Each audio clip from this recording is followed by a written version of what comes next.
जा आणि थंड घेऊन येतो दुकानातून. घरी थंड ठेवायला फ्रीज खोलला की हो दिसला थोड्यात बोर लिंबू आहे ठेव. बाहेरून परत बघितलं तर भाऊजी काय पाना फिट करत होते. नजर फिरलेलीच होती की थोड्यात बघतो इकडे भाऊजी दीदी वगैरे बसलेले होते. अरे बेटे थँक्यू. हो पार्टी आपण मागे दे काय भाजी जेवण काय जावे खावा.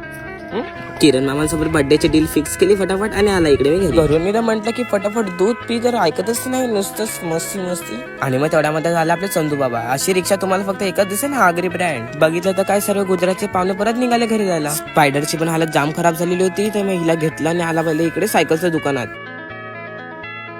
हिने फार दिवसाने आंघोळ पण नाही केलेली ना, हिला फटाफट सकाळच केला आंघोळ घालून. तेवढ्यातच कार्तिक दादाने बोलतो की मला भूक लागली से चाल फटाफट. અહીંયા जो येतो फटाफट खावाच मांडी गेलो होतो. भुक्को भरी भरी ना, मी तर मस्त अमनो ज्यूस लिहिलं. सॉरी गुजराती मिक्स झाली. परत घरी येऊन आलेलेच होते की थोड्यात भाऊजी म्हटले की चल खुलो परत जाऊया सामान घ्यायला. भाऊजीने हा स्वेटर घातलेला सध्या भाऊजी एक नंबर डायरेक्ट पोलीस दिसत होते. इथून आम्ही घेतला फटाफट. इथून नाही हो, इथून यात किराणामधून. 1000 जण तरी आपली व्हिडिओ बघत आहेत, पण आपल्याला फॉलो का नाही करता काय माहिती. फॉलो करा नाही आपल्या बारकी गँग मध्ये.